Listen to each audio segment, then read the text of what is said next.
Gentlemen, we had a great meeting last night. I want to thank the 15 or so of you that made it out. We had a couple of new faces. Always happy to see that. Had some of our regulars who were out on a more important mission last night, and that's okay too. But we had a great conversation. We talked about, for those of you that missed it, we talked about having a circle of friends.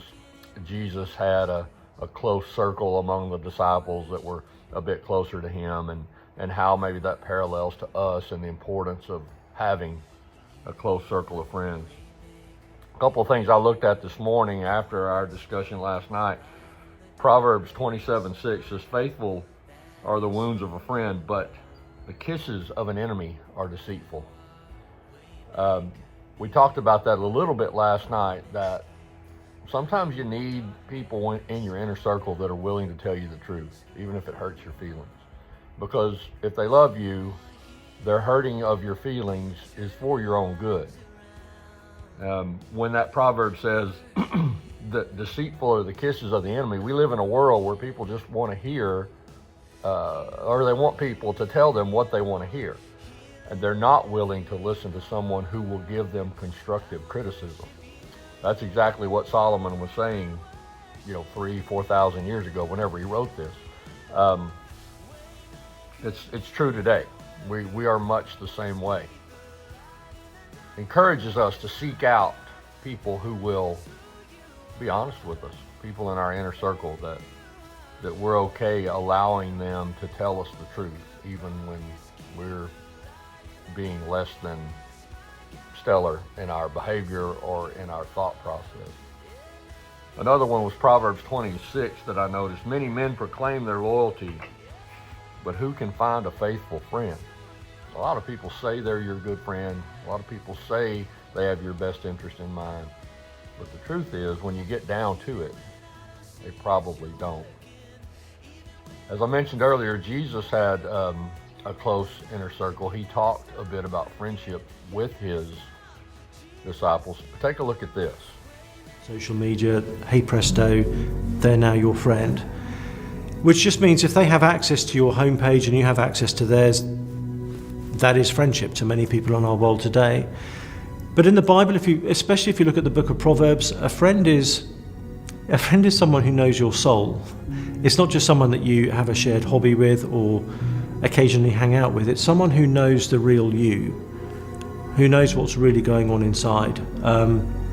The Hebrew word for friend is very closely related to the word for secret, because a friend is someone you tell your secrets to. We see this actually with what Jesus says in John 15 verse 15. Jesus says to the disciples, "I no longer call you servants, for a servant does not know his master's business.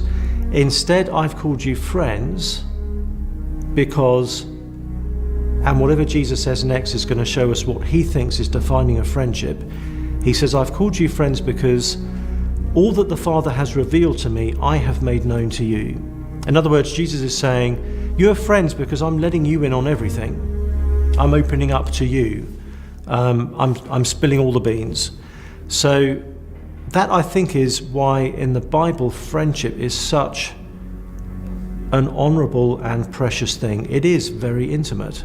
Bottom line, gentlemen, examine your circle, examine your friendships.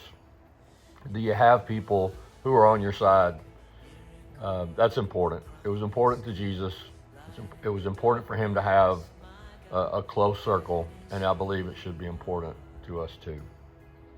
One thing that I forgot to mention last night, some of you know that a group of us here within Step Up have started a nonprofit with the intention of providing Bibles to everyone at our church who gets baptized, a personalized Bible with their name on it. That nonprofit is up and running and ready to accept donations. I know everybody in the world is asking for money, and I hate to be that guy, but we really want to help with the discipleship of people once they're baptized, beginning at Community Life Church, where most of us attend, but we hope to expand that even further into the community, and maybe even to provide some scholarships for Christian retreats, mission trips, things like that. So if you have the ability, any small gift would do, reach out to me. You can Zelle the money into the account that we have set up. It is tax deductible, and we will get you a form so that you can take it off your taxes at the end of the year. We're going to call this thing Step Up Ministries. And if you are able to contribute, it would mean a lot. We'll give a Bible to those who've been baptized and a letter from our group signed by a number of us welcoming the new believers to the family, and providing them with a gift that hopefully will be a keepsake for them for the rest of their lives. That's all I have. Thanks everybody for coming out. Thanks for watching if you're still with me so far in this. And I love you. There's nothing you can do about it. Go out and do something great for the kingdom today. We'll see you.